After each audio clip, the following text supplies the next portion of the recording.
66th BPSC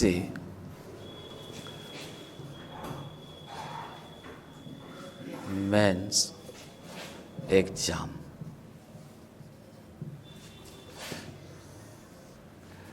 history optional subject.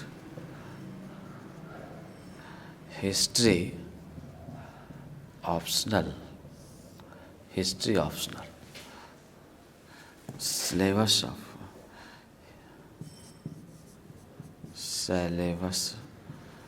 Of history optional subject.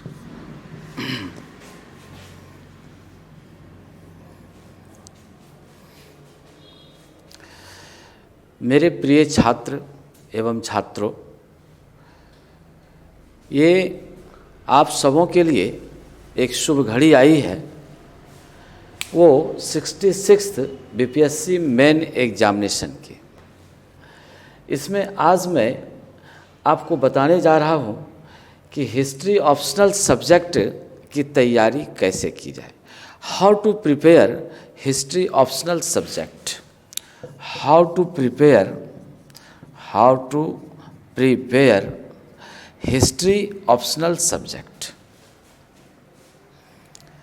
ये बहुत महत्वपूर्ण बात है कि जिन बच्चों का, जिन अभ्यर्थियों ने हिस्ट्री ऑप्शनल सब्जेक्ट रखा है, उनको ट्रिपल बेनिफिट होती है। सबसे पहली बात ये होती है कि आप जब जीएस के मेन एग्जामिनेशन में आएंगे, तो वहाँ भी आपको हिस्ट्री ऑप्शनल सब्जेक्ट काम आएगा। हिस्ट्री ऑप्शनल से आपको 3 प्रश्न लिखने होते हैं। तो भाई जीएस मेन में भी हिस्ट्री की क्या होती है, अहम भूमिका होती है। सेकंड बात, जब आप पीटी देते हैं, प्राइमरी जब पीटी आप देते हैं, वहाँ भी ये हिस्ट्री से अधिक क्वेश्चन हिस्ट्री से पूछा जाता है। तब पीटी में भी आपका लाभ हुआ, एक बात। सेकंड बात, जीएस के मेन में भी आपका लाभ हुआ। And third matter is that जब आप इंटरव्यू देने जाते हैं, उस समय भी हिस्ट्री से 1857 से लेकर 1947 तक का इतिहास हर बच्चे से पूछा जाता है। 1857 से लेकर 1947 तक का इतिहास हर बच्चे से पूछा जाता है। इसलिए आपको बड़ी ध्यान से रखना होगा कि भाई ये हिस्ट्री की उपयोगिता कई चरण में है। ये पीटी में भी है, ये मेंस में भी है, और कहाँ पर है, ये इंटरव्यू में भी इनकी अहम उपयोगिता है ये। इसलिए कमीशन के दृष्टिकोण से हिस्ट्री बहुत ही महत्वपूर्ण सब्जेक्ट है। इसीलिए अधिकांश बच्चे, चाहे वह यूपीएससी का हो या यूपीपीएससी हो या जो पीसीएस एग्जामिनेशन हो, उसमें हिस्ट्री को अधिकांश बच्चे अपना ऑप्शनल सब्जेक्ट के रूप में रखते हैं।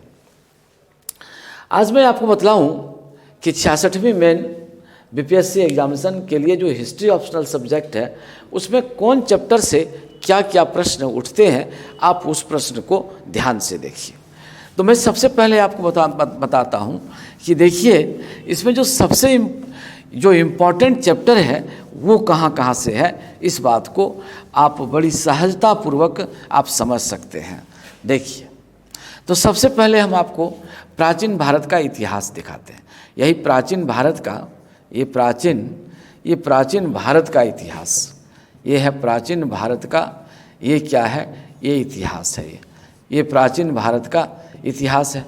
तो प्राचीन भारत के इतिहास में जो प्रश्न उठता है, उसमें सिंधु घाटी सभ्यता एवं संस्कृति बहुत महत्वपूर्ण है। इसमें कौन महत्वपूर्ण है भाई? ये सिंधु घाटी की सभ्यता एवं संस्कृति,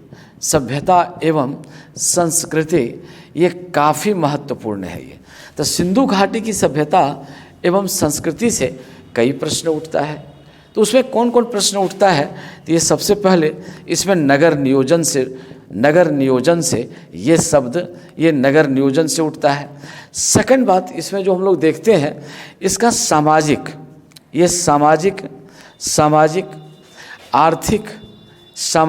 आर्थिक और धार्मिक जीवन से इनसे प्रश्न उठता है।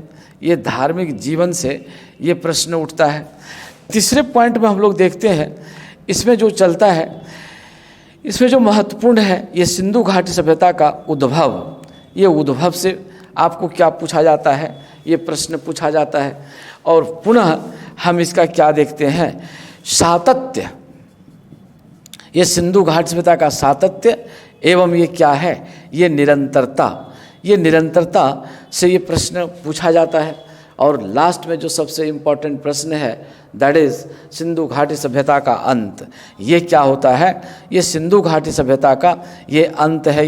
ये सिंधु घाटी सभ्यता का, ये सिंधु घाटी सभ्यता का ये क्या है, ये अंत है। ये तो ये चैप्टर को यदि देख लिया जाए तो इस अवस्था में ये प्रश्न पूछा जाता है। तो भाई नगर नियोजन को, सामाजिक, आर्थिक एवं धार्मिक जीवन को उद्भव क्या है, सातत्य एवं निरंतरता क्या है, और सिंधु घाटी सभ्यता का अंत कैसे हुआ है, तो ये प्रश्न बराबर आपसे ये पूछा जाता है। और इसी प्रश्न को ये वहाँ पर जो प्रश्न पत्र में जो पूछे जाते हैं, इसी को घुमा करके पूछा जाता है कि भाई नगर नियोजन की क्या है, इनकी विशेषता क्या है, आप उसको दर्शाइए। सामाजिक, आर्थिक, धार्मिक जीवन के संदर्भ में आपका क्या विचार है, कहाँ तक इसका जीवंत रूप अभी तक है। उद्भव के बारे में यही कहा जाता है कि सिंधु घाटी की सभ्यता के उद्भव में क्या महत्वपूर्ण स्थान था, क्या इसके ग्रामीण जगत से, ग्राम सभ्यता से ये इसका उद्भव हुआ है या अचानक ये उद्भव इसका हुआ है।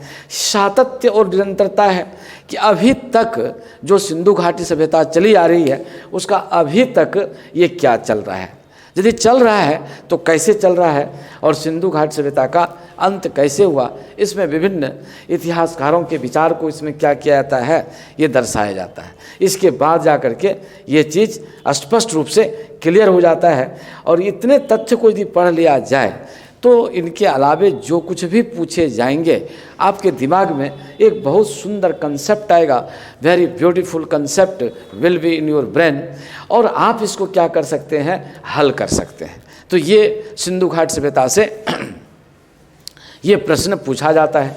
इसके बाद हम लोग चलते हैं वैदिक सभ्यता चलते हैं। अब हम लोग चलते हैं वैदिक सभ्यता।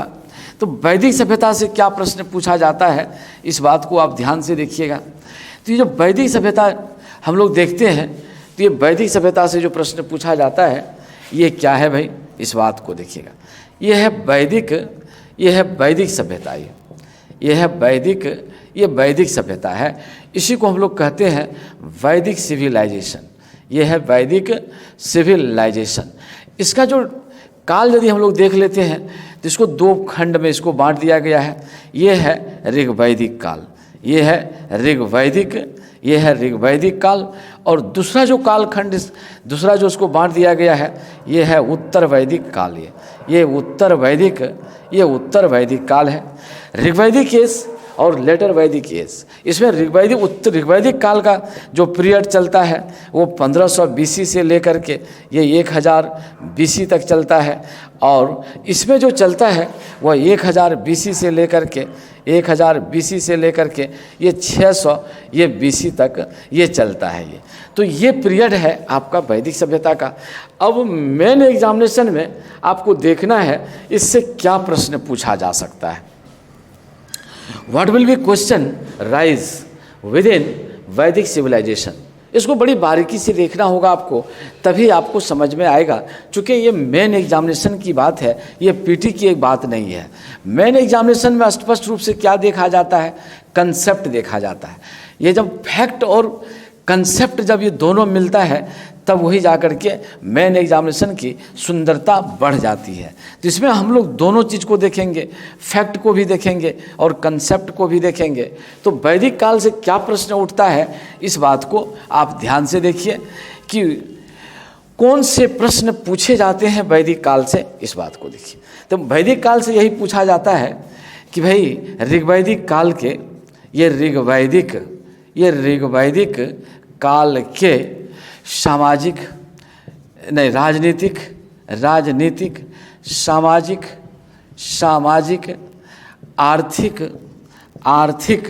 आर्थिक एवं धार्मिक जीवन पर प्रकाश डालें।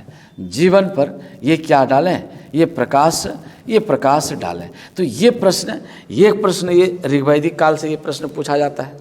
ठीक इसी प्रकार से उत्तर वैदिक काल का प्रश्न पूछा जाता है कि भाई उत्तर वैदिक काल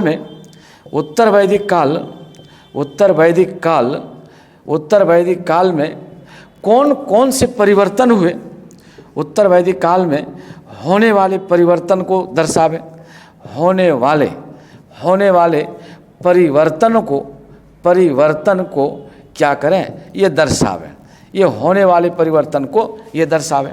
तो यहाँ पर उत्तर वैदिक काल में होने वाले परिवर्तन, ये जो परिवर्तन शब्द है, तो कहने का मतलब यहाँ पर ये है कि राजनीतिक जीवन में क्या परिवर्तन आया, सामाजिक जीवन में क्या परिवर्तन आया, आर्थिक जीवन में क्या परिवर्तन आया, धार्मिक जीवन में क्या परिवर्तन आया, इसी बात को क्या करना है, आपको स्पष्ट करना है। तो इसका प्रश्न आपको बन जाएगा। अब इसको थोड़ा सा टिप्पणी कभी लिखने के लिए आता है, लेकिन आजकल इसकी टिप्पणी की कम है, लेकिन इसको कैसे, तो थोड़ा सा इसमें यह लिखा जा सकता है कि वैदिक साहित्य के बारे में लिखें। ये वैदिक साहित्य का विवरण दें। एक प्रश्न ये भी बनता है कि वैदिक साहित्य का आप क्या करें? ये वैदिक साहित्य का ये विवरण दें। ये वैदिक साहित्य का विवरण दें। तो भाई वैदिक साहित्य का विवरण आपको देना पड़ेगा कि वेद का देना पड़ेगा, फिर ब्राह्मण साहित्य का देना पड़ेगा, आरण्यक का देना पड़ेगा, उपनिषद का देना पड़ेगा। इस प्रकार से क्रमशः हम लोग इसको क्या करते जाते हैं? ये लिखते चले जाते हैं। इसके बाद जो प्रश्न बनता है उसको कोरिलेट कर दिया गया है, उसको जोड़ दिया जाता है कि सिंधु घाटी सभ्यता और वैदिक सभ्यता में क्या समानता और असमानता है, उसको जोड़ के दिखाना है। सिंधु घाटी सभ्यता, ये सिंधु घाटी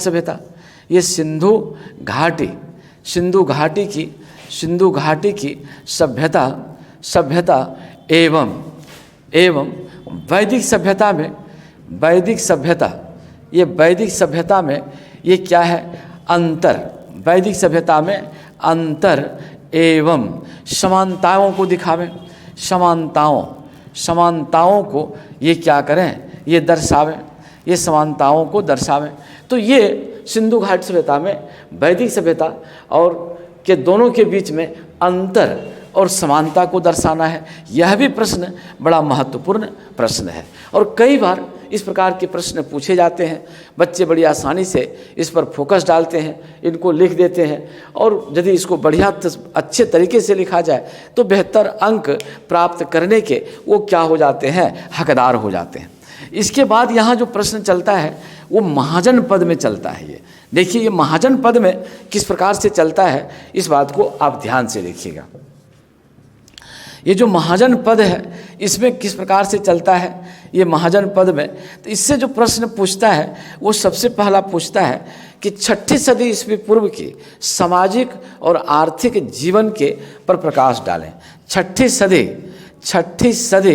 ईस्वी पूर्व के सामाजिक एवं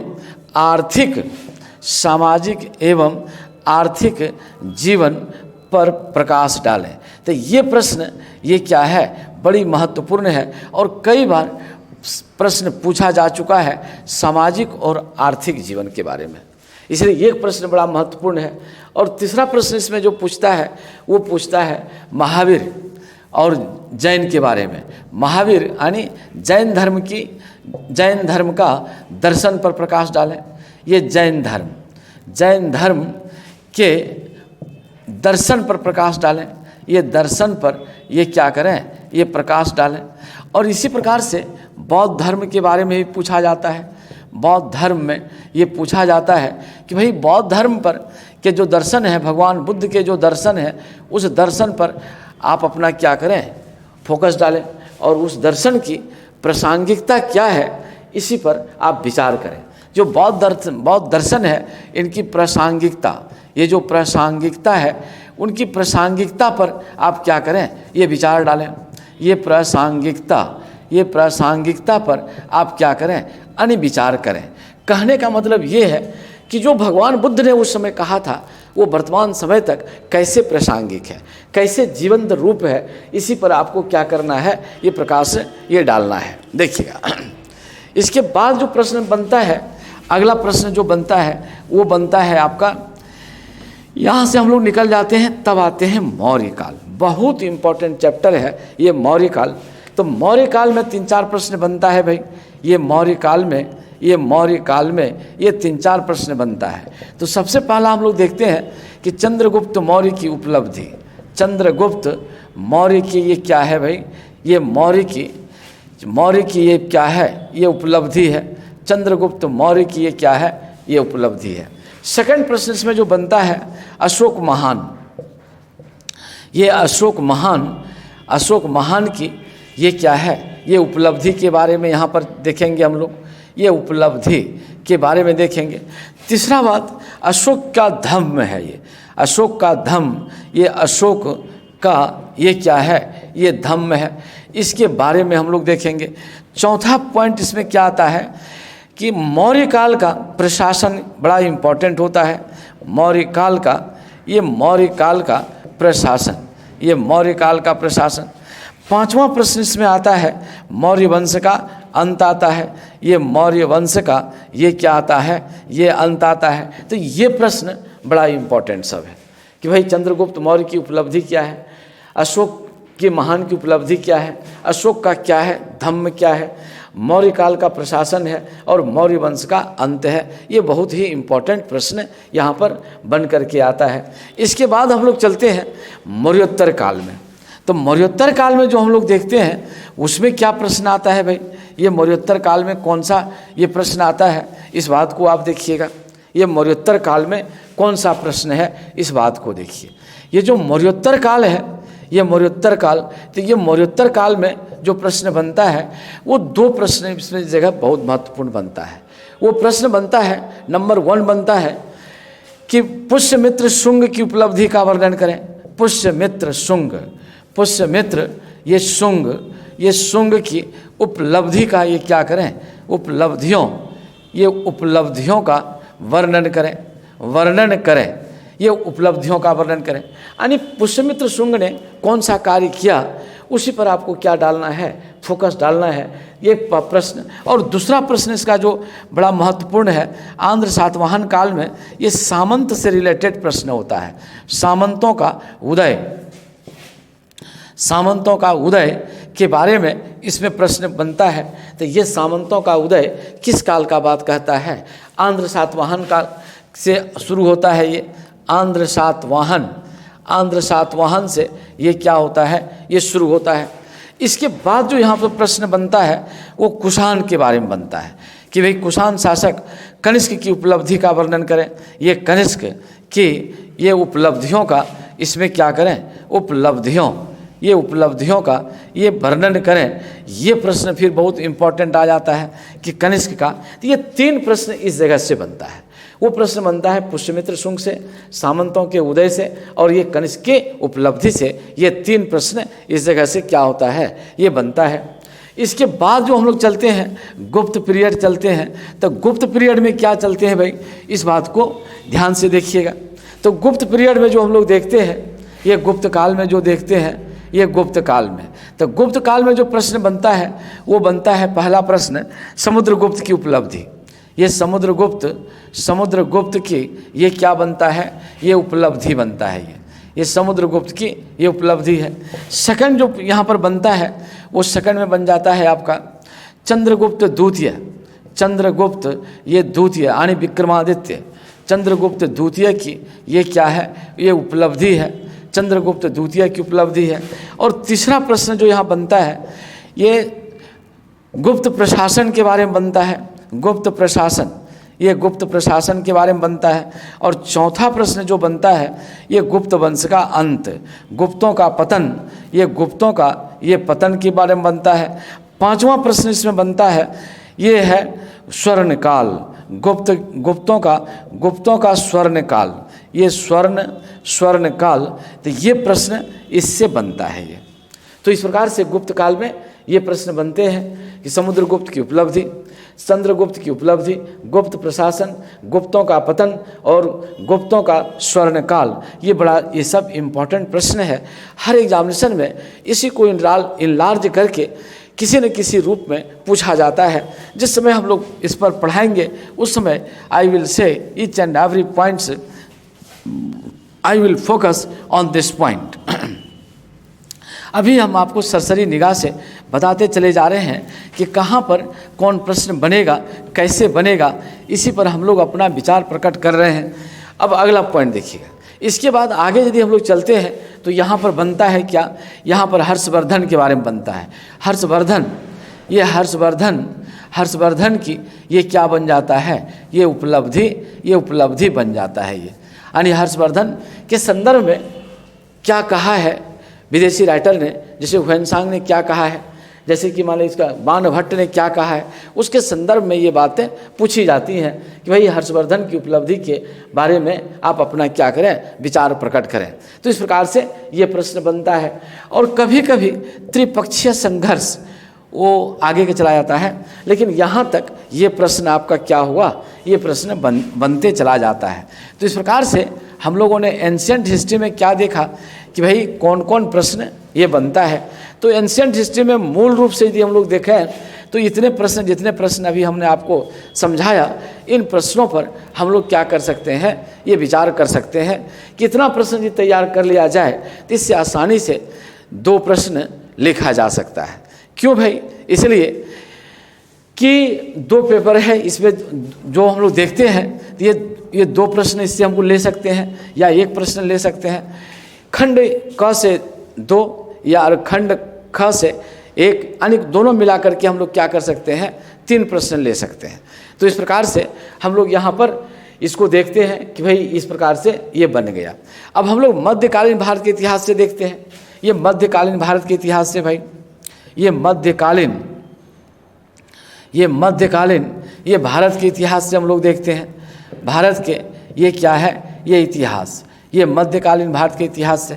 तो इसमें जो प्रश्न बनता है, इसमें हम गुलाम वंश से लेते हैं।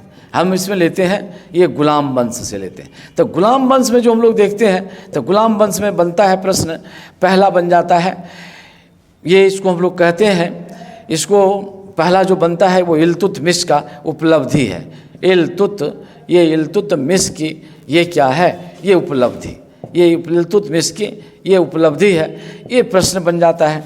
सेकंड प्रश्न जो इसमें बनता है वो रजिया से रिलेटेड बनता है। ये रजिया एक शासिका के रूप में, ये शासिका के ये रूप में। और तीसरा प्रश्न इसमें जो बनता है वो बलवन की उपलब्धि है। बलवन की ये क्या है, ये उपलब्धि है। तो इसी में इनका सारा चीज़ चलाएगा, ये बलवन का चलाएगा। और चौथा जो हम लोग इसमें देखते हैं, तो ये इस जगह हम लोग थोड़ा सा यदि देखें तो हो सकता है कि गुलाम वंश की उपलब्धि के संबंध में कह सकते हैं। ये गुलाम वंश की उपलब्धि के संबंध में हम लोग विचार कर सकते हैं। लेकिन ऐसा प्रश्न बहुत रेयर पूछा जाता है। मूल रूप से आपका इल्तुतमिश की उपलब्धि, रजिया की शासिका के रूप में और बलवन की उपलब्धि, ये 3 प्रश्न आपका इस जगह से बन जाता है। यानी गुलाम वंश से आपका ये 3 प्रश्न ये बनता है। इसके बाद हम लोग यहाँ से चलते हैं, खिलजी वंश चलते हैं। ये खिलजी वंश, तो खिलजी वंश में जो हम लोग देखेंगे तो यहाँ खिलजी वंश में कैसे बनता है भाई, तो खिलजी वंश में जो हम लोग देखते हैं, ये खिलजी वंश में, तो खिलजी वंश में ये एक प्रश्न बड़ा इंपॉर्टेंट बनता है। ओनली 1 क्वेश्चन, दैट इज़ वो हम लोग क्या लिखते हैं, अलाउद्दीन खिलजी की उपलब्धि। अलाउद्दीन खिलजी की ये क्या है, ये खिलजी की यहाँ पर क्या है, ये उपलब्धि, ये अलाउद्दीन खिलजी की ये उपलब्धि। तो उपलब्धि में इसी का हम लोग देखते हैं, इसी जगह से बाजार नियंत्रण प्रणाली, ये बाजार नियंत्रण ये प्रणाली पर ये विशेष फोकस ये डाला जाता है। तो 2 क्वेश्चन इसमें बनेगा। स्पेशली एक क्वेश्चन बनता है बाजार नियंत्रण की प्रणाली और दूसरा ये क्वेश्चन जो बन जाता है अलाउद्दीन की खिलजी। तो इसी में बाजार नियंत्रण प्रणाली भी आ जाएगा, सैन्य प्रशासन भी आ जाएगा और अन्य उपलब्धि इसी के तहत हम लोग क्या कर सकते हैं, ये बना सकते हैं। और इसमें तोड़ तोड़ के भी पूछा जा सकता है कि भाई उनके सैन्य प्रशासन में क्या क्या सुधार लाया उसके संबंध में बताइए, या बाजार नियंत्रण प्रणाली में उसने क्या किया उसके संदर्भ में बताइए। तो इस प्रकार से एक क्वेश्चन बड़ा इंपॉर्टेंट क्वेश्चन बनता है, that is much more important question, that is Alauddin Khilji. इसके बाद यहाँ से हम लोग चलते हैं, ये तुगलक वंश चलते हैं। तुगलक वंश में क्या प्रश्न पूछा जाता है, what question will ask in Tughlaq dynasty. देखिएगा, तो तुगलक वंश में जो प्रश्न पूछा जाता है वो क्या पूछा जाता है भाई, ये तुगलक वंश में जो प्रश्न पूछा जाता है उसमें दो प्रश्न बड़े इम्पॉर्टेंट है। सबसे पहला बात है मोहम्मद बिन तुगलक का, यही मोहम्मद, ये मोहम्मद बिन, ये तुगलक का, ये तुगलक की ये क्या है, ये उपलब्धि है, ये मोहम्मद बिन तुगलक की उपलब्धि है। या इसी से प्रश्न पूछा जाता है कि मोहम्मद बिन तुगलक क्या है भाई, एक शासक के रूप में, विवादित शासक के रूप में, यही एक विवादित शासक के रूप में ये कैसे थे, ये प्रश्न इसमें टैग के रूप में जोड़ दिया जाता है। तो जिसमें हम लोग बात करेंगे उसमें हम लोग इस पर तरह तरह की बात करेंगे कि इसमें मेन क्वेश्चन क्या है, इसमें टेल क्या जोड़ा जाता है और किन प्रश्नों पर ये विचार किया जाता है, ये सब बातें यहाँ आती हैं। और सेकंड क्वेश्चन जो इसका आता है, वो सेकंड क्वेश्चन वो आता है फिरोज शाह तुगलक की उपलब्धि। फिरोज शाह तुगलक की ये क्या है, ये फिरोज शाह तुगलक की ये उपलब्धि है। तो इसके उपलब्धि में मूल रूप से जो हम लोग देखेंगे वो सिंचाई प्रणाली है, नहर व्यवस्था है, लोक कल्याणकारी कार्य है। तो ये सारी बातें इनके अंतर्गत ये पूछा जाता है। तो इस जगह से दो क्वेश्चन बनता है, एक मोहम्मद बिन तुगलक से और दूसरा क्वेश्चन जो बनता है वो फिरोज शाह तुगलक से। ये दो क्वेश्चन ये बनता है। ये तीसरा जो हम लोग यहाँ पर देखते हैं, लोधी वंश से कोई प्रश्न नहीं बनता है, उनकी कोई अहमियत नहीं है, इसीलिए उनको कोई छूने की भी आवश्यकता नहीं है। सैयद वंश से भी कोई प्रश्न नहीं पूछता है, इसीलिए उनके लिए कोई खास मशक्क़त करने की आवश्यकता नहीं है। अब हम लोग मुग़ल पीरियड में चले जाते हैं, ये मुग़ल पीरियड में चले जाते हैं। तो मुग़ल काल में जो मूल रूप से है वो अकबर से है, ये अकबर से है। तो अकबर की उपलब्धि के बारे में है, ये क्या है, अकबर की उपलब्धि। तो इसमें हम लोग क्या देख लेंगे, तो इसमें देखेंगे राजपूतों के साथ वैवाहिक संबंध। ये राजपूतों के साथ इनका जो वैवाहिक संबंध है, ये वैवाहिक नीति, ये क्या है, ये नीति, ये बड़ी इंपॉर्टेंट प्रश्न है। सेकंड बात इसमें हम लोग देखेंगे इनका प्रशासन में सुधार, प्रशासन में हम लोग क्या देख लेंगे, ये सुधार। तीसरा प्रश्न इसका देखेंगे, इसी में ये धर्म के संबंध में यानी दीन ए इलाही के संबंध में देखेंगे, दीन ए इलाही के संबंध में देखेंगे। और छोटा सा इसमें यदि हम लोग देखेंगे तो इसके काल का पूरे नवरत्न वगैरह जितना भी है ये सब यहाँ पर देखेंगे। इनकी दक्षिण नीति भी हमको क्या करना है, ये देख लेना है। तो इस प्रकार से अकबर से ये प्रश्न बनता है। और राष्ट्रीय शासक के रूप में भी हम इसको देख सकते हैं। एक इसको हम लोग किस रूप में देख सकते हैं, ये राष्ट्रीय शासक के रूप में, ये राष्ट्रीय शासक के रूप में हम इसको क्या कर सकते हैं, ये देख सकते हैं। तो ये अकबर चैप्टर को हमको क्या करना है, ये चेकअप करना है। इसके बाद हम लोग कहाँ देखते हैं भाई, ये जहांगीर को देखते हैं। ये जहांगीर के संबंध में भी एक छोटा सा प्रश्न बनता है कि भाई जहांगीर एक शासक के रूप में इनकी क्या उपलब्धि रही, किस क्षेत्र में। तो भाई इसके क्षेत्र में जो हम लोग देखते हैं, ये संस्कृति के क्षेत्र में यानी कला के क्षेत्र में इसका क्या योगदान रहा, यानी चित्रकला के क्षेत्र में इनका क्या योगदान रहा। लेकिन कोई बड़ा क्वेश्चन इससे बनता नहीं है। शाहजहाँ के संदर्भ में हम लोग देख सकते हैं, शाहजहाँ का जो स्वर्ण युग है, वास्तुकला का स्वर्ण युग, ये वास्तुकला का ये क्या है भाई, ये स्वर्ण युग, ये बड़ा महत्वपूर्ण है। ये बराबर पूछा जाता है कि शाहजहाँ का जो वास्तुकला का स्वर्ण युग है ये कैसे है। ये और औरंगजेब का जो प्रश्न पूछा जाता है उसकी दक्षिण नीति बड़ी इम्पोर्टेंट है। ये औरंगजेब की ये क्या है, ये दक्षिण नीति, ये बहुत ही क्या है, इम्पोर्टेंट है। ये भी प्रश्न पूछा जाता है। इसकी धार्मिक नीति के संदर्भ में भी बात की जाती है। ये धार्मिक नीति के संदर्भ में भी ये क्या किया जाता है, ये बातें की जाती हैं। ये धार्मिक नीति के संदर्भ में ये बात की जाती है। इसके बाद जो हम लोग देखते हैं यहाँ पर, वो क्या देखते हैं, ये मुग़ल वंश का जो पतन है उसमें हम लोग देखते हैं कि मुगल वंश का पतन का क्या कारण था, और उसमें एक टैग जोड़ देता है कि भाई औरंगजेब इसके लिए कहाँ तक उत्तरदायी थे। जैसे कि अशोक में जोड़ता है उसी प्रकार से इसमें भी जोड़ देता है। तो मुगल वंश के पतन, मुगल वंश का ये क्या हो जाता है, मुगल वंश का पतन, डेक्लाइन ऑफ मुगल डायनेस्टी। और इसमें क्या प्रश्न जोड़ देता है कि औरंगजेब कहाँ तक उत्तरदायी थे। ये औरंगजेब कहाँ तक ये क्या थे, ये कहाँ तक ये क्या थे, ये उत्तरदायी थे, यानी औरंगजेब कहाँ तक ये रिस्पॉन्सिबल थे, ये प्रश्न इसमें ये जोड़ दिया जाता है। तो ये प्रश्न आपका मुगल काल से ये बनता है। इसके बाद जो हम लोग देखते हैं इस जगह से यहाँ पर जो देखते हैं वो धार्मिक सुधार आंदोलन से चलता है। ये यानी सूफी भक्ति आंदोलन से एक प्रश्न बनता है, ये भक्ति आंदोलन से एक प्रश्न बनता है। और दूसरा सूफी आंदोलन से भी एक प्रश्न बनता है। सूफी आंदोलन, ये सूफी आंदोलन, दोनों आंदोलन में एक प्रश्न बार बार ये पूछा जाता है।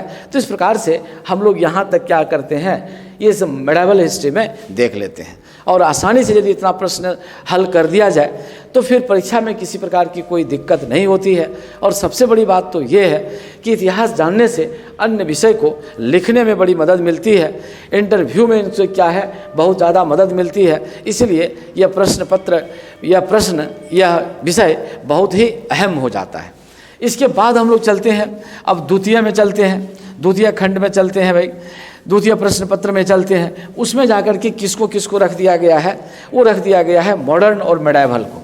ये सेकंड पेपर में किसको रख दिया गया है, इसमें रखा गया है मॉडर्न को, मॉडर्न हिस्ट्री को रखा गया है, ये मॉडर्न हिस्ट्री को।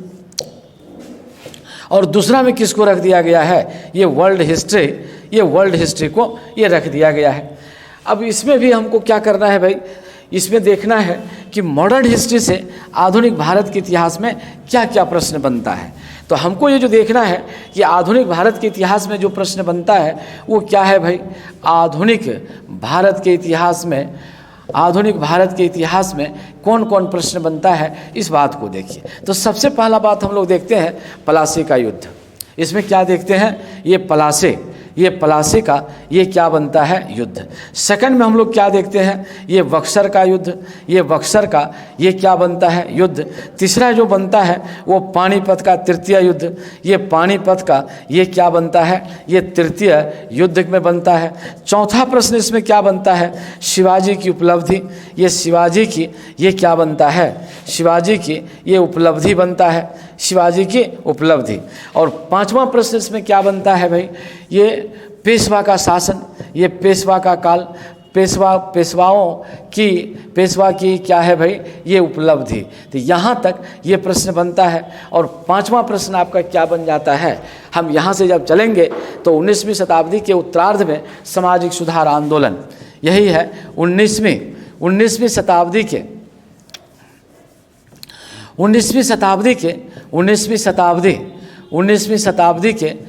उत्तरार्ध में 19वीं शताब्दी के उत्तरार्ध में होने वाले सामाजिक सुधार आंदोलन, सामाजिक सुधार ये क्या है, आंदोलन, ये सामाजिक सुधार आंदोलन, ये प्रश्न इसमें बनता है। इसमें एक प्रश्न हट के बनता है, राजा राम मोहन राय की उपलब्धि बनता है। ये इसी में बनता है राजा राम मोहन राय की उपलब्धि। इसका एक प्रश्न बराबर पूछता है कि राजा राम मोहन राय की उपलब्धि क्या है। ये राजा राम मोहन राय की ये क्या है, ये उपलब्धि के बारे में एक क्वेश्चन हट के इससे पूछा जाता है।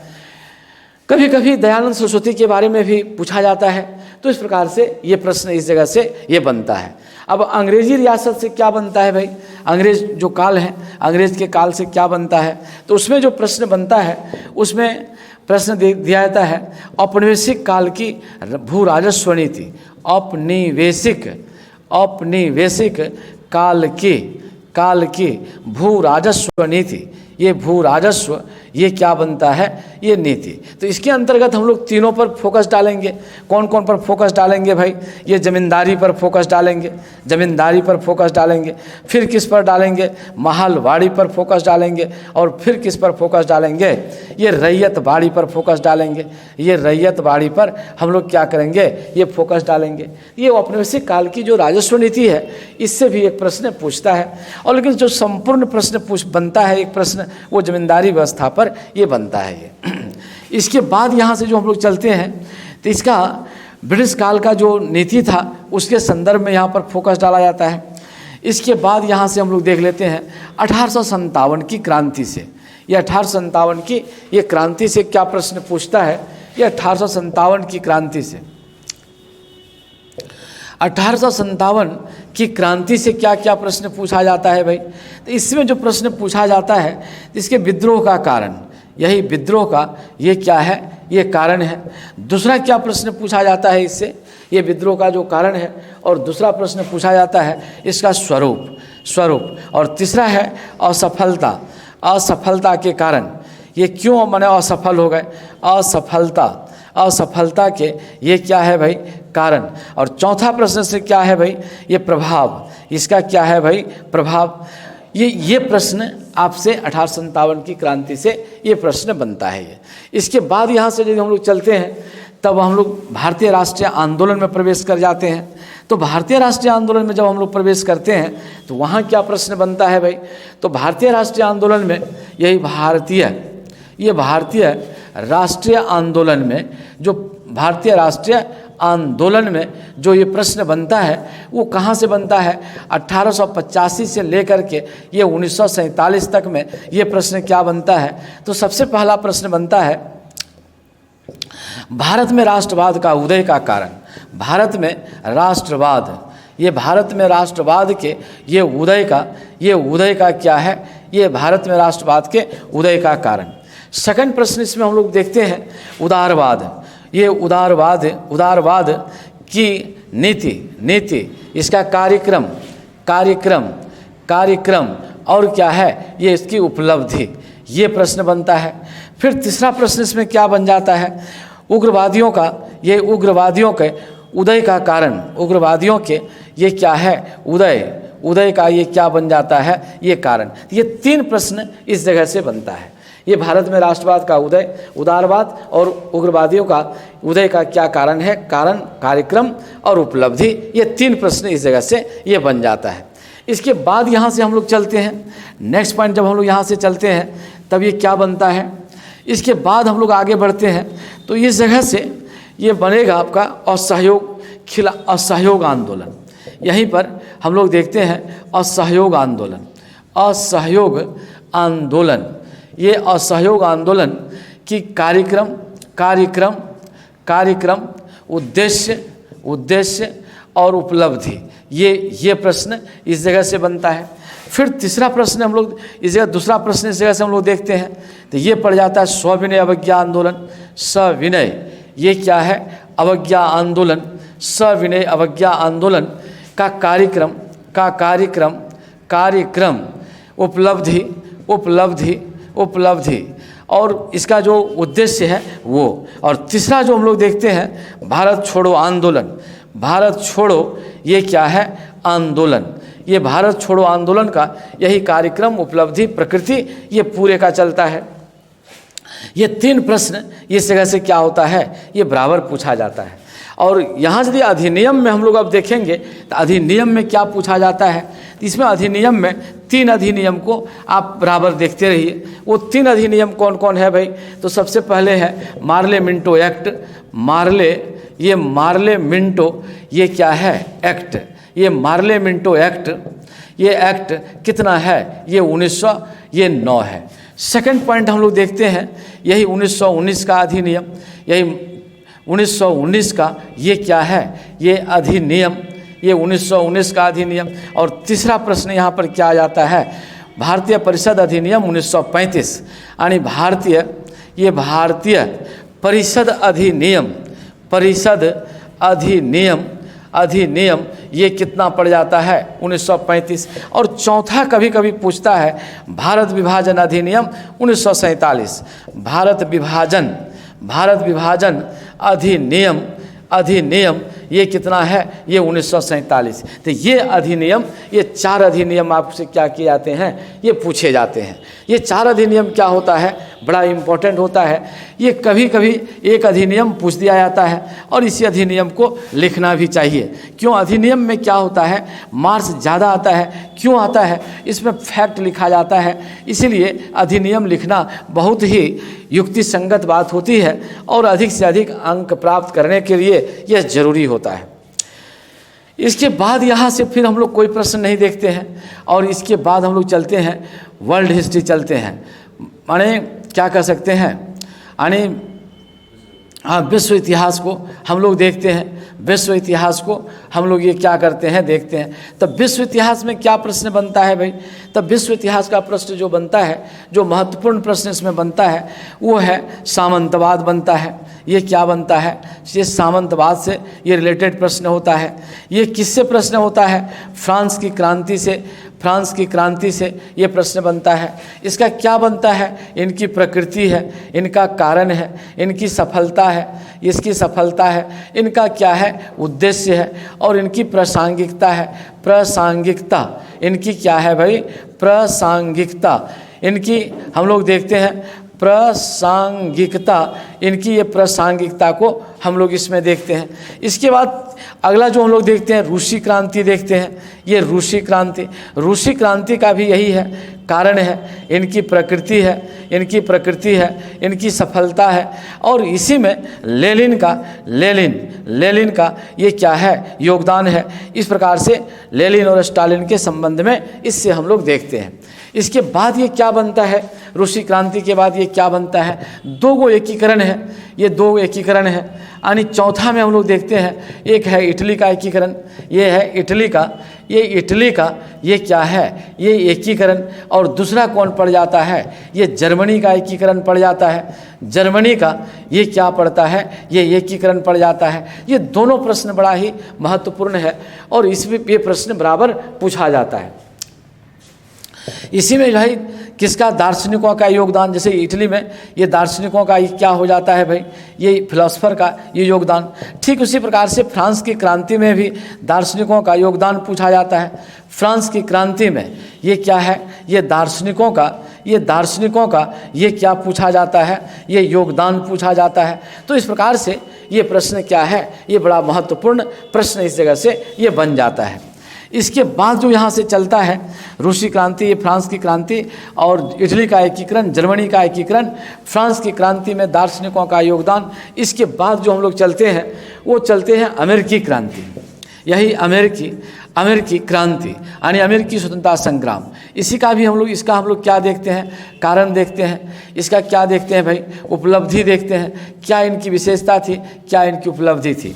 इसके बाद अमेरिकी गृह युद्ध, ये बहुत इंपॉर्टेंट है। अमेरिकी गृह युद्ध, अमेरिकी गृह युद्ध का क्या है भाई, कारण है, इनकी प्रकृति है, इनकी उपलब्धि है, इनका मैसेज है। तो ये 2 प्रश्न इस जगह से ये बन जाता है। इसके बाद यहाँ से क्या चलता है भाई, रूजवेल्ट की पॉलिसी चलती है। रूजवेल्ट की न्यू डील पॉलिसी, यही है न्यू डील पॉलिसी। तो इससे ये प्रश्न बनता है रूजवेल्ट की न्यू डील पॉलिसी कि कैसे इसका उत्थान किया गया।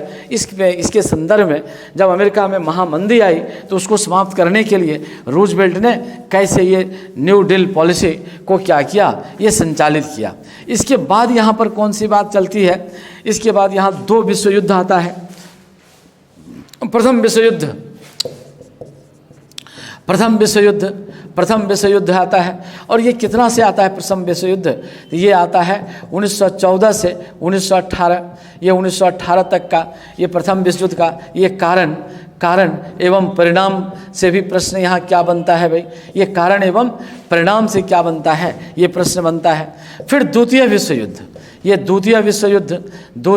युद्ध, इससे भी क्या बनता है, इससे भी कारण और क्या बनता है, ये परिणाम से ये रिलेटेड प्रश्न बनता है। ये 2 विश्व युद्ध के बारे में देखा जाता है। इसके बाद जो हम लोग चलते हैं यहाँ से चीनी साम्यवाद की बात बनता है भाई। तो क्वेश्चन कहाँ से बन जाता है? चीनी साम्यवाद से। चीनी साम्यवाद से ये क्या बनता है? ये क्वेश्चन बनता है। फिर हम लोग यहाँ से चलते हैं तो जापान का साम्राज्यवाद बनता है। जापान का ये क्या बनता है? साम्राज्यवाद। ये जापान का साम्राज्यवाद से ये प्रश्न आपका ये बन जाता है। तो इस प्रकार से ये प्रश्न बनते हैं और इतना प्रश्न हल करने के बाद मेरा मानना है कि किसी भी बच्चे का कोई प्रश्न छूट नहीं सकता है। ये बहुत ही महत्वपूर्ण चीज़ है और इसी प्रकार से स्ट्रेटजी अपनी तैयार करनी चाहिए कि भाई किस आधार पर आप मुख्य परीक्षा से संबंधित बातों को आप तय करेंगे। धन्यवाद।